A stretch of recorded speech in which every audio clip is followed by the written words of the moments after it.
Bienvenidos a una emisión más del seminario en línea como parte del programa de Citifix Learn.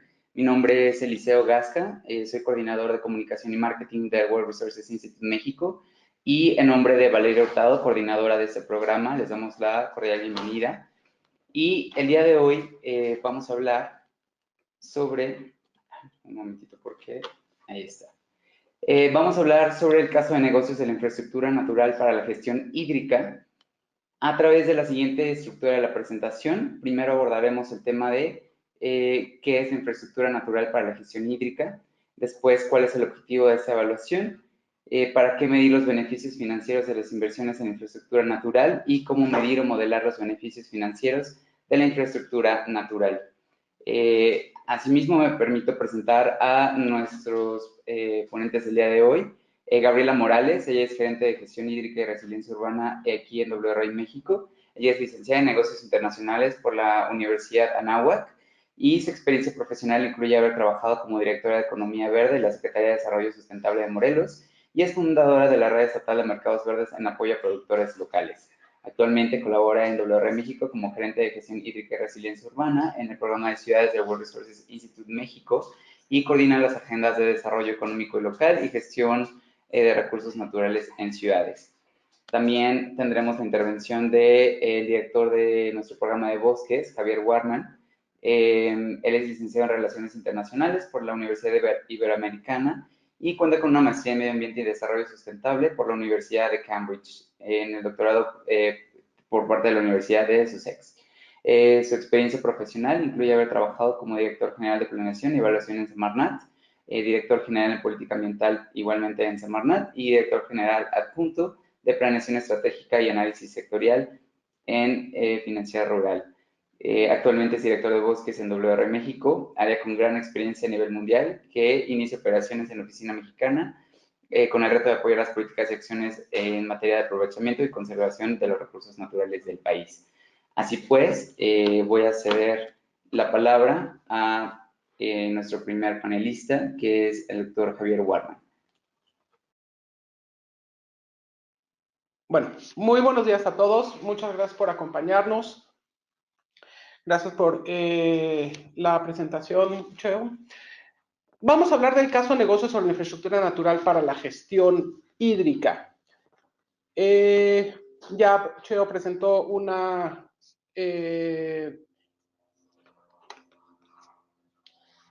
perdón. Perdón. Vamos a seguir este índice de la presentación, ¿no? ¿Qué es la infraestructura natural? Y después nos meteremos en la parte más financiera de lo que es la infraestructura natural. Yo daré simplemente la introducción y después Gabriela dará la presentación, que fue finalmente pues quien desarrolló y que tiene un profundo conocimiento sobre los cálculos que irá presentando. Bueno, ¿qué entendemos? ¿Qué es la infraestructura natural? En una primera instancia vamos a dividirlo. ¿Qué pensamos cuando alguien piensa cuando pensamos en infraestructura? Lo primero que nos viene a la cabeza es las grandes obras, una carretera, un puente, un puerto, las ciudades. Eso es lo primero que nos viene a la cabeza. En segundo lugar, ¿a qué nos referimos cuando hablamos de infraestructura hídrica? Lo primero que nos viene a la cabeza son tubos, presas, acueductos, es decir, elementos hechos por el hombre para ayudar a traer agua a los centros de población. Y finalmente, bueno, esto es algo que se ha venido desarrollando pues, a lo largo prácticamente de la humanidad y va junto con pegado con la historia de las ciudades. Ahora, ¿qué es la infraestructura natural? Muchas cosas que damos por sentado de lo que nos rodea, no siempre lo tomamos en cuenta. Y en esta lógica, ¿no? Pues sí, tendemos a olvidar, no nos damos cuenta que los bosques, todo el medio ambiente que nos rodea, los ecosistemas, los humedales, son capaces de brindar muchos de los servicios que nos da la misma infraestructura que nosotros tanto peleamos en construir. Los bosques simplemente, ¿no?, son una forma natural hídrica que nos dan al mismo tiempo una serie, O sea, que nos dan al mismo tiempo una serie de funciones, como puede ser, o sea, las mismas funciones que nos da una presa, que nos da una planta de tratamiento, etcétera. Y eso es lo que llamamos la infraestructura natural. Son elementos, insisto, de los ecosistemas, del paisaje, del territorio que nos rodea, que aportan beneficios muy parecidos a lo que viene, a lo que estamos, a lo que queremos construir o a lo que ha buscado construir la humanidad a lo largo de la historia. Nada más, como en este ejemplo de los bosques, ¿cuáles son los diferentes servicios que nos pueden prestar? Regulación, ¿no? Es decir, libera vapor de agua, absorbe y nos ayuda a regular el sistema hídrico para que llegue agua a los mantos acuíferos, etcétera, y para otros sistemas como evita la erosión de suelos, además, por supuesto, de otros beneficios que siempre van a traer, como son la absorción de carbono, biodiversidad, etcétera, etcétera, ¿no? Pero bueno, otra vez, regresando a la parte hídrica, nos mejora la calidad, son sistemas de filtración natural y, por supuesto, también reduce los costos de tratamiento de aguas. Ahora, no se trata, es decir, podemos hablar mucho tiempo de todos los beneficios que nos trae la infraestructura natural. Sin embargo, no debemos de dejar de lado el hecho de que la infraestructura también construida por el hombre, pues bueno, finalmente es parte de la civilización y lo que nos ha traído grandes beneficios a los acueductos, simplemente los grandes acueductos de la época romana, ¿no? Son infraestructura histórica que permitieron el florecimiento de civilizaciones. Entonces, no queremos sustituir, pero sí reconocer y dar diferentes opciones para un sistema tan complejo como el manejo de ecosistemas y como el manejo hídrico y el traer agua a las ciudades, o sea, elemento sin más fundamental para la vida, ¿no? Entonces, la infraestructura natural es un elemento adicional que tenemos que tomar en cuenta, es reconocer el rol de la naturaleza para incorporar y valorizar las diferentes funciones en la toma de decisiones, ¿sí? Hablamos de considerar la infraestructura natural un elemento clave dentro del portafolio de posibles soluciones. Insisto, diversificar, complementar y así tener más opciones para los enormes problemas que tenemos en puerta y más lo que se nos avecinan y los que hemos visto a lo largo de la historia, insisto, no solo en materia de sequía y cantidad de agua, sino inundaciones, calidad, etcétera. Los retos son enormes y lo sabemos, el tamaño de las catástrofes que hemos visto en los últimos años va creciendo, los retos van creciendo y por eso es que vemos esta necesidad de ver nuevas opciones. No hay una solución única, simplemente lo que queremos poner sobre la mesa es las opciones de infraestructura natural que además de servirnos para atender los problemas inmediatos que tenemos en materia de agua, prácticamente siempre nos van a traer otros servicios ecosistémicos complementarios que nos van a ayudar a resolver los problemas aún más grandes que tenemos simples del cambio climático, de adaptación al cambio climático, de mitigación y finalmente pues, de sobrevivencia de la especie humana. Con esta muy breve introducción, o sea, quería nada más dar este escenario de cuál es la importancia de la infraestructura natural y ahora vamos a hablar de la infraestructura en términos financieros. Ya exactamente cuánto, insisto, todo eso cuesta y si no se ha hecho también es porque cuesta pues de una forma parecida a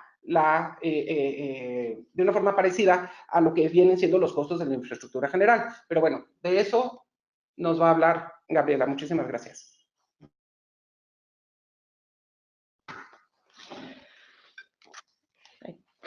Hola, buenos días. Bueno, retomando un poco lo que mencionaba Javier, es muy importante Recordar que todo tiene un costo, que así como la infraestructura tradicional que conocemos requiere cuidados, requiere de inversiones para mantenerse en buen estado, la infraestructura natural también. Todo tiene un costo y es fundamental empezar a incorporar esta lógica en la toma de decisiones y entender que así como tiene un costo, tiene también un beneficio y que de la misma manera en que puede ser cuantificada la inversión, puede ser cuantificado el retorno, y esa es parte de la intención de lo que vamos a compartir hoy. ¿Cómo podemos evaluar financieramente el desempeño de la infraestructura natural? Lo que hoy vamos a compartir, pues si bien a manera un poco somera, porque pues muchos de estos conceptos a veces requieren un poco más de práctica para entenderse en su totalidad, pero queremos compartir los principios básicos de este tipo de evaluaciones con el fin de empezar a construir esta lógica conjunta que ayuda a fortalecer el posicionamiento y la importancia de la infraestructura natural para la gestión hídrica. Hoy vamos a compartirles específicamente un método denominado el Green Gray Assessment, que es la evaluación verde y gris, que es una metodología específicamente dirigida a evaluar el retorno financiero de las inversiones en infraestructura verde o en infraestructura gris para la gestión hídrica. ¿Para qué nos sirve medir esto? Porque, bueno, al final del día, como mencionaba Javier y como estábamos comentando hace un momento, todo tiene un costo, y entender con mejor profundidad o con mayor profundidad los costos totales y los beneficios potenciales de una inversión de esta naturaleza es fundamental para cualquier tomador de decisiones. Entonces, una metodología de preguntas clave que se presentan en la toma de decisiones, como cuál es el costo a lo largo del tiempo, es decir, no solo el costo inicial, sino el costo total del proyecto, desde el momento en que se establece hasta el momento en que empieza a lo largo de los años a brindar retornos, cuáles son las intervenciones más costo efectivas, cómo podemos asegurar la viabilidad de un plan como este, qué tanto podemos expandirnos en el proyecto, etcétera. Los 6 pasos que conlleva esta metodología son los que están presentados en este pequeño diagrama, que vamos hoy a través de un caso práctico, aunque sea un poquito superficial, tratar de compartirles para que pues vayamos todos transitando hacia esta lógica financiera, no como un sustituto, sino como un complemento importantísimo a la toma de decisiones en materia ambiental. Son 6 pasos muy básicos que requieren de información de entrada para poder brindarnos información de salida. No me detengo a leer cada uno de estos bullet points, pero la intención es compartirles un poco a través de estos materiales el tipo de información que se requiere en cada paso y, a consecuencia, el tipo de resultados que vamos a obtener. Partimos en principio de pues contar con cierta información preliminar para dar inicio a la investigación. La información preliminar, digo, en el mejor de los escenarios, se trata de contar con un modelo robusto que nos ayude a entender las capacidades biofísicas del territorio, pero si no se contara con esto, siempre hay que recordar que en la mayoría de los lados donde trabajamos, siempre hay expertos que se dedican a esto, y es fundamental constituir sinergias con los expertos en materia ambiental, ecosistémica, forestal, en conjunto con ellos construir la capa de análisis económico o financiero. Y posterior a esto, pues vamos 5 pasos, básicamente entender cuál es mi necesidad más apremiante, especificar los portafolios, que es en concreto entender cuáles son las alternativas que tengo para hacer frente al reto más apremiante que definía en mi paso 1, apoyarnos en la modelación biofísica o en los datos científicos que existan en la región, para después hacer la valoración de costos y beneficios, y finalmente la estructuración o evaluación financiera y los análisis de riesgos e incertidumbres asociados. Cada uno de estos pasos los vamos a ver en un momentito más con un caso práctico para tratar de aterrizarlo a algo más concreto.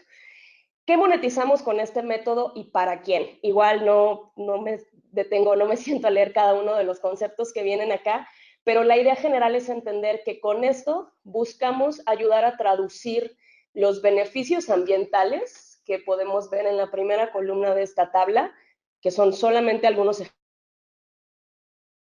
ejemplos, hay muchos más, en términos económicos o financieros. Y para eso lo hacemos a través de procesos que nos ayudan a cuantificar cosas como lo que vienen decir cuáles son los costos evitados o los costos alternativos en los cuales yo estoy pudiendo ya sea reducir o ahorrar al inversionista a través de o gracias a la infraestructura natural que estoy estableciendo. Entonces, hablemos de un ejemplo específico que es parte de lo que vamos a ver hoy.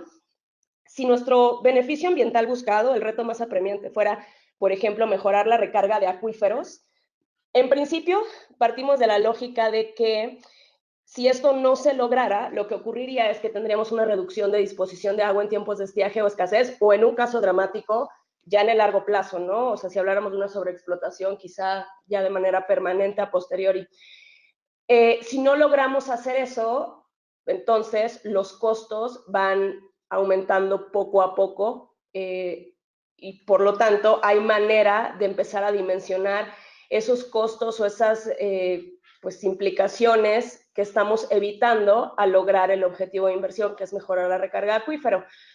Por ejemplo, el costo de proveer aguas de fuentes alternas que pudieran resultar mucho más caras por venir de más lejos, requerir más energía, etc., ¿no? Es un ejemplo muy específico.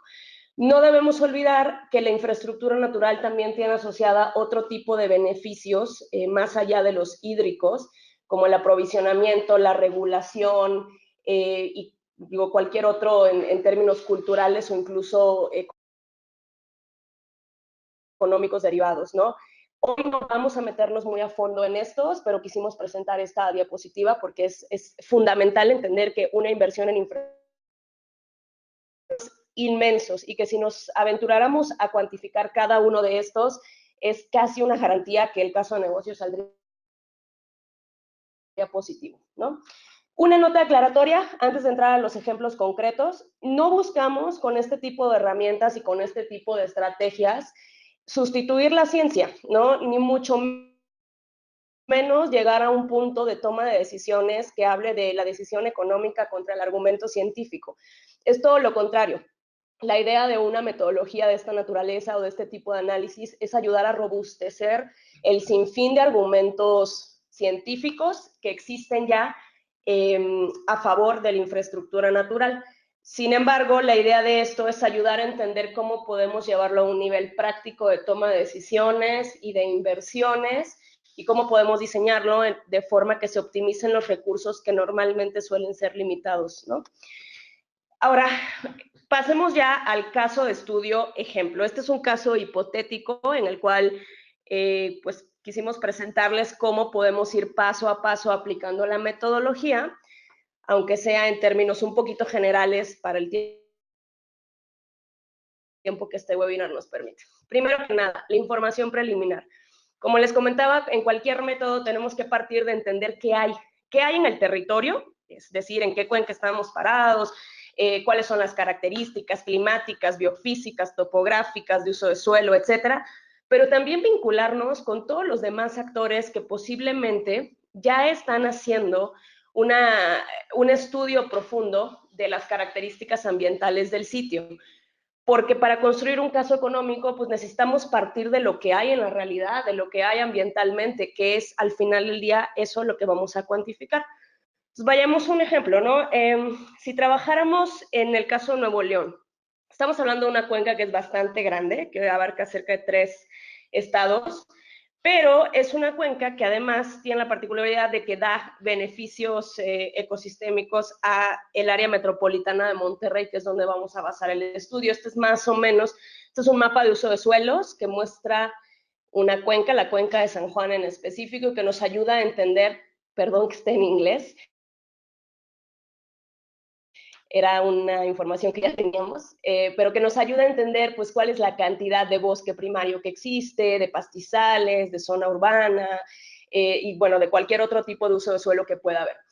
Adentrándonos un poquito en la información preliminar, vemos que además es un territorio con una vasta cantidad de áreas naturales protegidas, tanto federales como estatales, que ya existen. Entonces, ahí de entrada podemos ver que ya hay esfuerzos y ya hay inversiones que están ocurriendo para poder proteger este territorio. Entonces, es fundamental empezar a identificarlos, qué tamaño son esas inversiones, acercarnos a las autoridades y comprender el alcance y el éxito que estos han tenido y bueno, las implicaciones, ¿no? Para lograrlo. Nos encontramos además que este es un lugar donde existían ya esfuerzos también de mucho tiempo de Nature Conservancy, del Fondo de Agua Metropolitano de Monterrey, y que además, así como existían, me regreso un momentito al slide pasado, clasificaciones territoriales a partir de las ANPs o de las áreas naturales protegidas, es un territorio que también tiene unas clasificaciones ambientales más allá. Este es el polígono que acota el área de máximo impacto, de donde está trabajando el Fondo de Agua Metropolitano de Monterrey y la organización de Nature Conservancy, que también están haciendo investigaciones muy profundas y muy positivas sobre cómo conservar este territorio. Más o menos aquí del lado derecho vienen algunos de los datos importantes que hay que tomar en cuenta, ¿no? Por ejemplo, esta área de máximo impacto son 151,000 hectáreas, aproximadamente 124,000 son de acceso para estrategias de infraestructura natural, y al menos 19,000 se encuentran asentadas en un territorio con una geología adecuada para la recarga. No quiere decir que esto nos garantice que sean puntos de recarga, pero es por lo menos un principio lógico para las tomas de decisiones. Datos climáticos, más o menos hay una precipitación de entre 200 y 500 milímetros al año, a partir de esto encontrado en artículos y fuentes literarias, y tomando datos estadísticos del sistema climatológico, de las estaciones climatológicas, las medias salen en alrededor de 636. Luego, paso 1, definir el objetivo de inversión.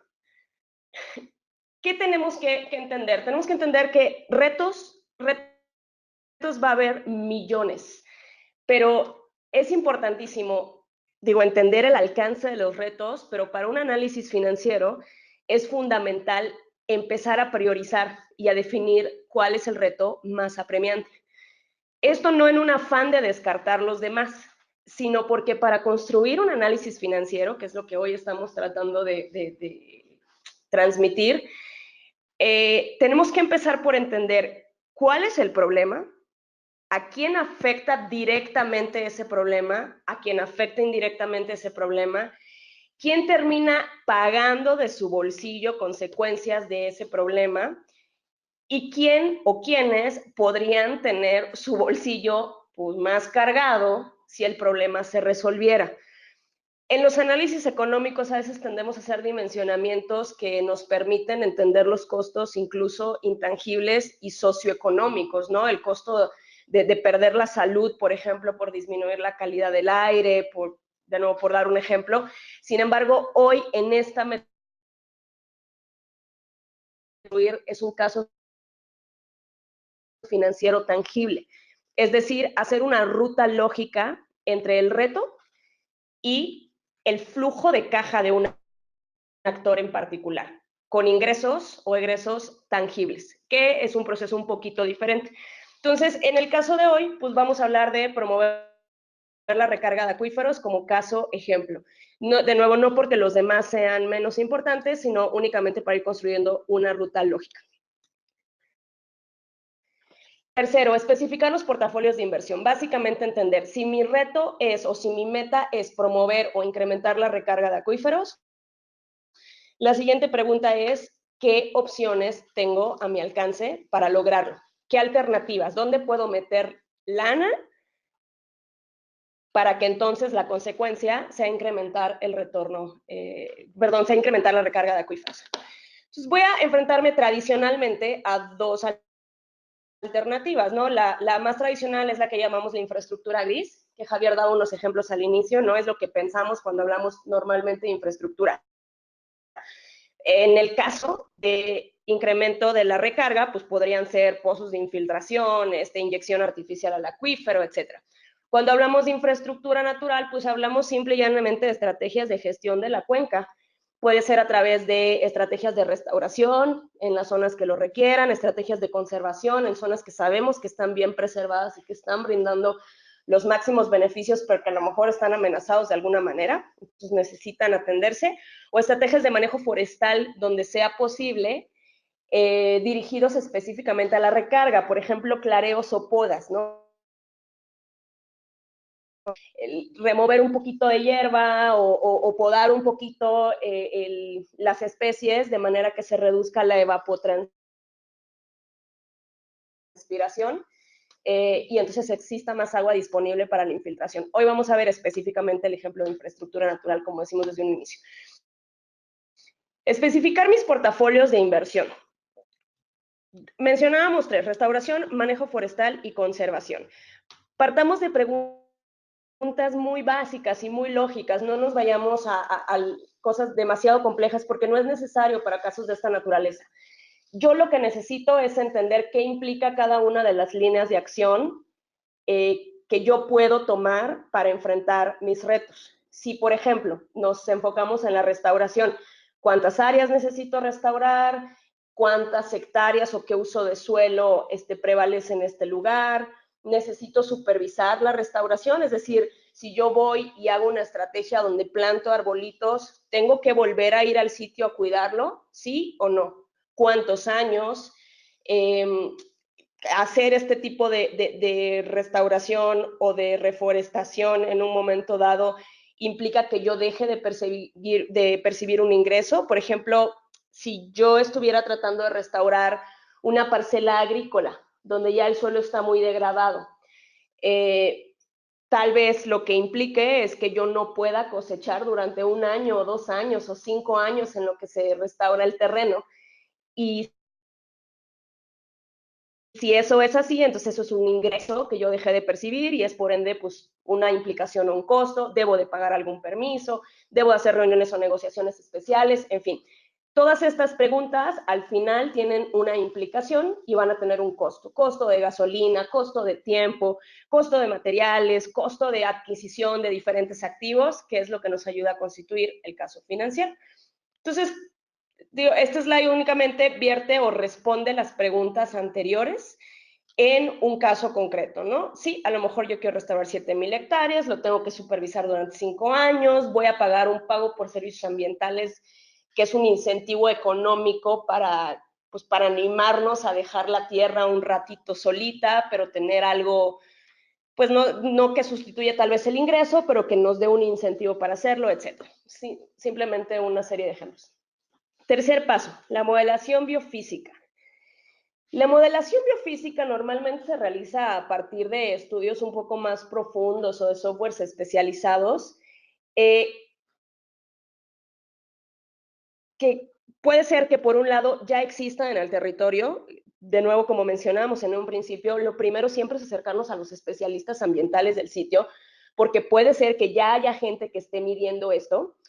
Y si no lo hay, pues lo que toca es ponernos a leer un poquito, porque en la literatura normalmente vamos a encontrar buenas referencias y vamos a encontrar expertos que ya están trabajando este tema. ¿Qué significa la modelación biofísica? La modelación biofísica nos ayuda a entender qué beneficios va a traer cada portafolio. Ahí se nos fue una S, pero es portafolio de inversión.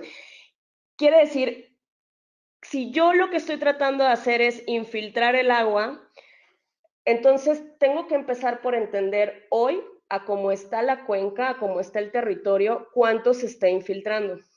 Después de entender cuánto se infiltra hoy, tendré yo que entender cuánto más se va a infiltrar gracias a mi inversión. Y eso solamente se puede hacer a partir de estudios ambientales un poco más profundos, que, como les decía, pues tenemos que partir de ahí. Si no los tuviéramos, una alternativa siempre para hacer este tipo de análisis financiero es irnos a la literatura de otras regiones con características parecidas y establecer parámetros, es decir, el peor y el mejor escenario. Nosotros, por ejemplo, para el caso de Nuevo León, no encontramos una fuente asegurada que nos dijera, si tú restauras esta hectárea, tu infiltración va a subir el 10%. No la hay. Sin embargo, encontramos un par de tesis que habla de que es una zona propensa a un potencial máximo de recarga de 17%. No nos toca juzgar si ese dato es correcto o incorrecto, nos toca tomar ese parámetro para entonces simular escenarios financieros a partir del mejor y el peor escenario, siendo el mejor escenario tal vez ese 17% y siendo el peor escenario pues probablemente 0% de infiltración. ¿Y en cuánto tiempo voy a lograr ver mis beneficios? Entonces vamos a un caso hipotético de esto que estábamos hablando, porque puede volverse un poco complejo si lo vemos solamente en manera teórica. Por ejemplo, si la restauración, la literatura nos dice, o los expertos locales nos dicen que puede ayudarnos a variar entre el 0 y el 10% 10%. ¿Qué significa eso?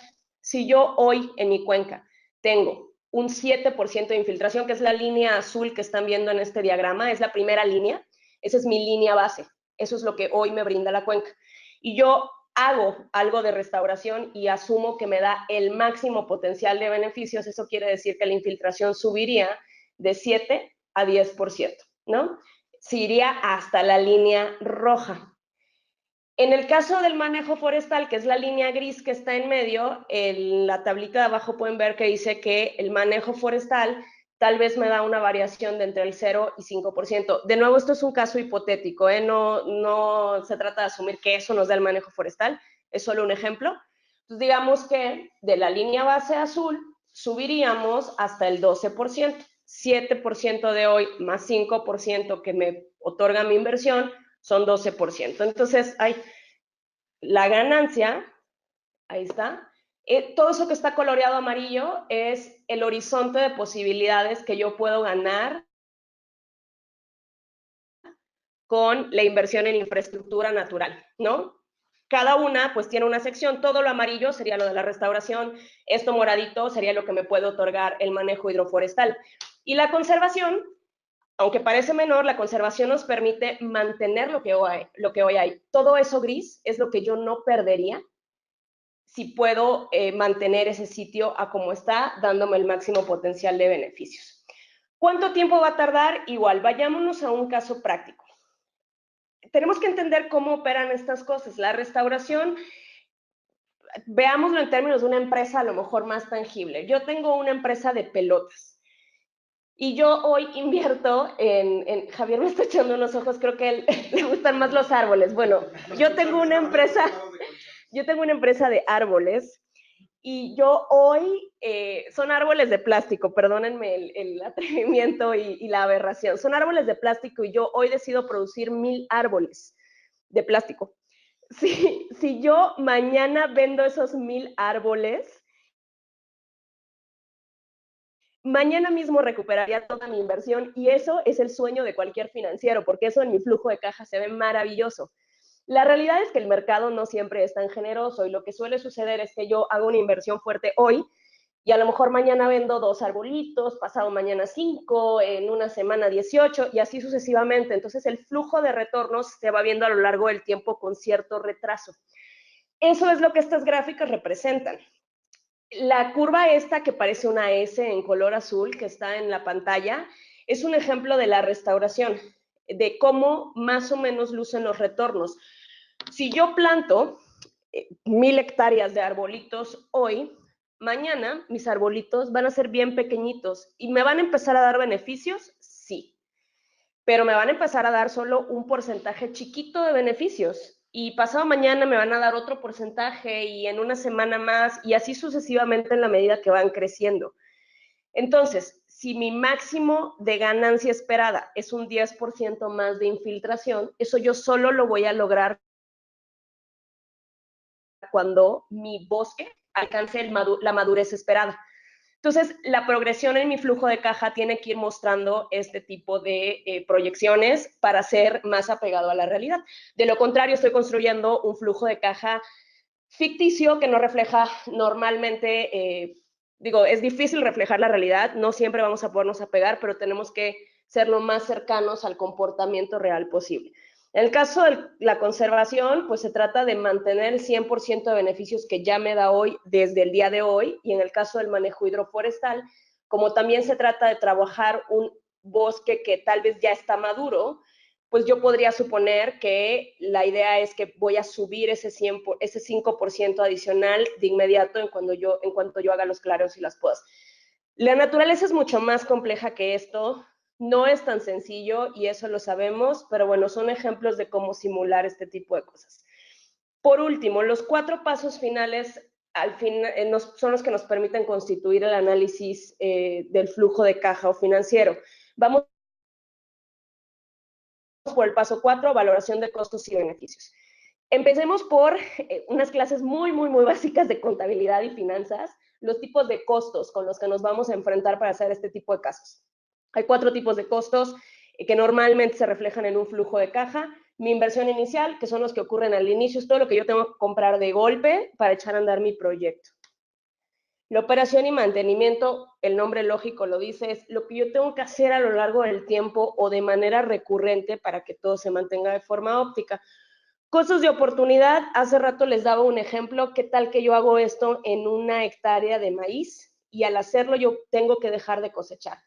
El precio de venta de esa cosecha de maíz al año es mi costo de oportunidad porque es lo que yo dejo de ganar, y los costos de transacción, igual su nombre lo dice, negociaciones, comunicación, todo lo requerido logísticamente o jurídicamente tal vez para poder implementar las cosas.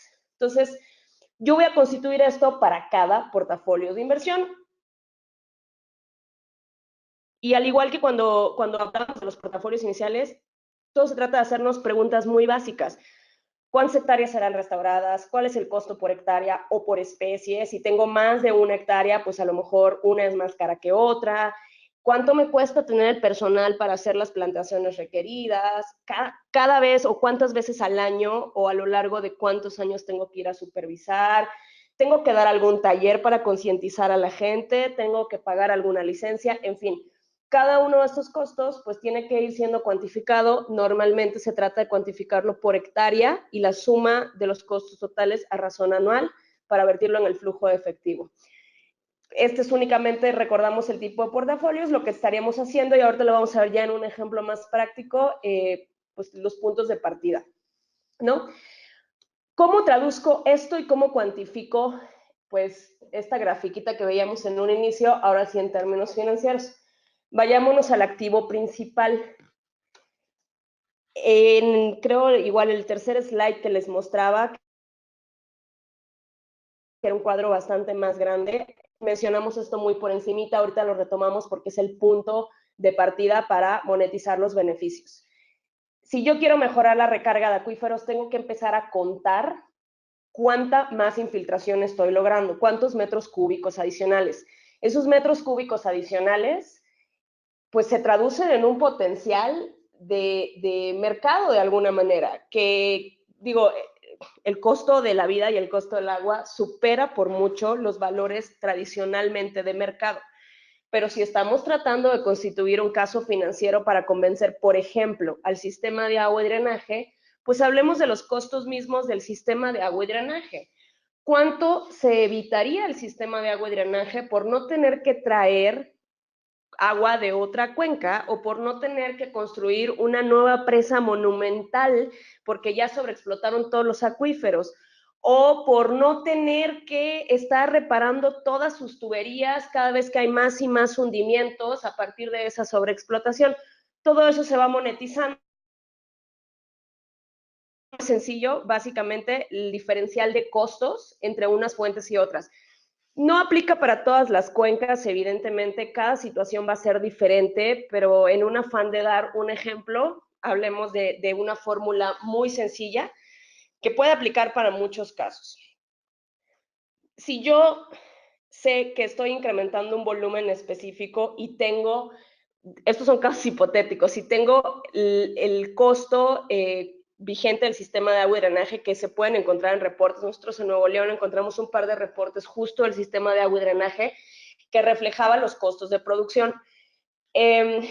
Un caso hipotético, si mi fuente subterránea cuesta 10 pesos con 20 centavos de producir y tener disponible agua de pozos subterráneos y cuesta 11 pesos con 32 centavos tener agua disponible de fuentes superficiales, ahí, tan solo en esa diferencia así de sencilla, tengo ya una ganancia potencial.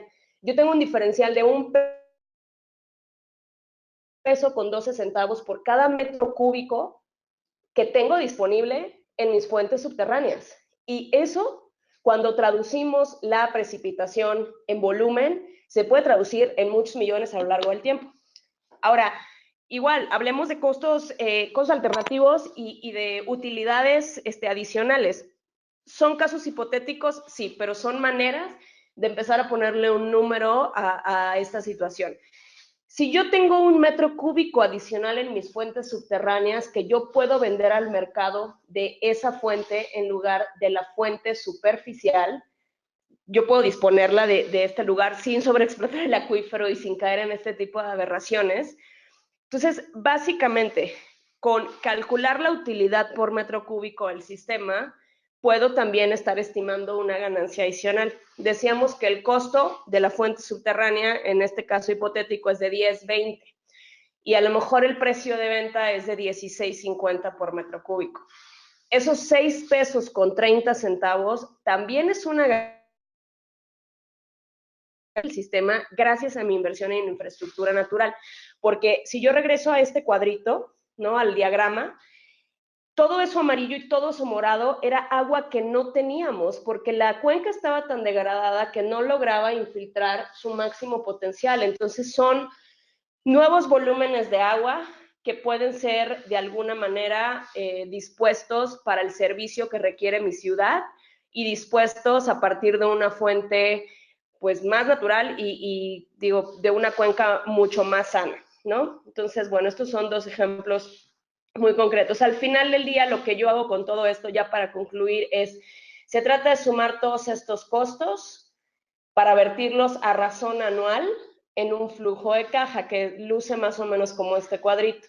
Y se trata de sumar todos estos beneficios, hablábamos de 6 pesos por metro cúbico, en el caso de utilidades adicionales, y hablábamos de 1 peso con 12 centavos por metro cúbico en el caso de costos evitados. Esos metros cúbicos yo los puedo multiplicar los porcentajes que hablábamos en un inicio, y eso es lo que deriva en mi flujo de caja. Y vamos a verlo. Me voy a salir un momentito de esta pantalla para poder mostrárselos en un flujo de caja. Espérame. No, Javier, espérame. Ahí está.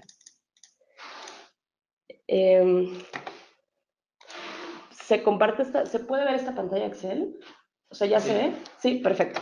Ok, acabo de cambiar la pantalla a una herramienta de Excel solo para mostrarles, aunque sea de manera muy rápida y superficial, ya para pasar al cierre de este webinar, cómo luce un flujo de caja de esta naturaleza. Esto, de nuevo, tendríamos que a lo mejor hacer otras sesiones para hacer un caso un poco más práctico, pero les muestro cómo estamos virtiendo, y perdón que esté en inglés, también era un material que ya teníamos, la información que acabamos de describir. Este, por ejemplo, es mi lista de costos. Costos de revegetar, tengo en cero el costo de manejo forestal, porque a lo mejor en Nuevo León no se puede. De hecho, por ser un área natural protegida con el grado máximo de preservación, no es posible hacer alteraciones, entonces no estamos considerándolo en el caso. Y este es el costo a lo mejor de poner señalética y de cuidar un poco a través de cercados el territorio, ¿no? ¿Qué hacemos? Ponemos costos promedios, costos máximos, costos mínimos, por la producción de planta, la gasolina, las tareas de reforestación, etcétera, y llegamos a un costo por hectárea restaurada. Este es el ejemplito que decíamos de las heces. Simplemente estamos mostrando aquí que la revegetación sí tiene un delay en dar los beneficios, mientras la conservación me los da de manera inmediata, y aquí están ya previamente cargados los costos de los que hablábamos de producción y el costo de venta que estábamos reflejando. Todo esto se vierte en este flujo de caja donde aquí podemos ver los costos. Esta es mi inversión del año 1, son casi 145 millones. Estos son mis costos de operación y mantenimiento. Estoy asumiendo que la revegetación solo tenga que supervisarse 3 años. Puede ser más. Esto va a depender del territorio y de las decisiones de especialistas en la materia. Estoy decidiendo un escenario donde mis supuestos económicos se tienen que cuidar en materia de operación y mantenimiento cada 6 años. Por eso aparece aquí cada 6 años un costo de operación y mantenimiento, y estoy simulando estos costos de oportunidad y transacción. Y aquí están mis beneficios, traducidos en suposiciones que yo pues incluí aquí. Estoy básicamente diciendo que estoy asumiendo que llueve 500 milímetros al año, que tengo una tasa de infiltración base del 7%, que mi restauración o revegetación me está dando un 10% adicional, que la conservación mantiene ese 7%, y todo eso pues se traduce en ingresos e egresos, y finalmente en la modelación financiera con estos indicadores que son los indicadores típicos para evaluar un proyecto de inversión. El valor presente de mi caso de estudio, el retorno de inversión. Todo lo que esto quiere decir es que, por ejemplo, si yo sumo todos los costos y sumo todos los beneficios y se los resto, y los traigo a valor presente neto, es decir, quito el efecto de la inflación, el costo del dinero a lo largo del tiempo, mi caso de negocios se sostiene en un valor positivo de 25 millones. Esto es un ejemplo con supuestos. ¿Qué pasa si a lo mejor mi línea base de precipitación es menor y no llueve 500 milímetros, sino que llueve 300 a lo largo del tiempo? El caso económico se va a números gravemente negativos. ¿Por qué? Porque yo dispongo de menos agua y el volumen final de infiltración va a ser menor. Entonces, perdón que lo mencione todo de forma tan superficial, entiendo que son conceptos un poco más técnicos, no es un reto inasequible, son, la verdad es que aritméticas o matemáticas financieras muy básicas, pero bueno, un poco por el tiempo del que disponemos no nos podemos meter más a detalle, pero esperamos que con la información brindada les hayamos permitido entender cómo se construye la lógica financiera de un caso como este. Y pues invitarlos a que se animen a hacerlo, ¿no? Como mencionaba Javier, para concluir únicamente, no hay una opción única, no hay manera de hacer frente a los retos sin diversificar un poco. En México tenemos la mala costumbre desde hace años de que en lo que invertimos en infraestructuras grises o en su mayoría en infraestructuras grises, es importantísimo empezar a considerar la infraestructura natural como un elemento clave y seguro para mantener el ciclo hidrológico y para garantizar la seguridad hídrica en el largo plazo, y hay manera de comprobar que la inversión puede ser costo eficiente de muchas formas o bajo muchas rutas. Poca información es mejor que nada de información, y un argumento mejorable es mejor que ningún argumento. Entonces, no le tengamos miedo a echar algunos números. La verdad es que a veces suena un poco más retador de lo que realmente es, y la intención de compartirles esto es construir alianzas para seguir robusteciendo estos argumentos a favor de la infraestructura natural. Muchas gracias, Javier. No sé si... ¿Sí? Pues no, nada más para ejemplificar muy rápidamente, ¿no? Lo que decía Gaby, y regresando a los ejemplos de los arbolitos y los bosques, digo, por ejemplo, la Comisión Federal de Electricidad, y no solo en México, en Costa Rica también sucede, en varios otros, por pagar el mantenimiento de bosques alrededor de las presas, porque han visto que el costo el costo de mantener esos árboles mantiene mucho más limpias, y el costo de desasol reduce infinitamente el costo de desasolve de las presas para la producción de energía. Entonces, una cosa tan obvia, tan directa, pues ya se ve reflejada, y ojalá veamos más ejemplos como esos. Sería todo. Gracias, Gabriela y Javier, por esta gran presentación. Tenemos un par de preguntas que nos gustaría que les dieran respuesta. Nos preguntan, ¿este tipo de portafolios de negocios están pensados para ser desarrollados por inversiones privadas? ¿Y qué experiencia se tiene de involucrar inversiones del mercado de capitales? Hola, sí, en este caso la metodología la estamos dirigiendo a evaluar justamente beneficios privados, con una intención, y quiero ser muy clara, no de privatizar estos procesos, sino de apalancar inversiones y de justificar. Te doy un ejemplo muy sencillo: los sistemas de agua y drenaje, que es el caso que mencionábamos.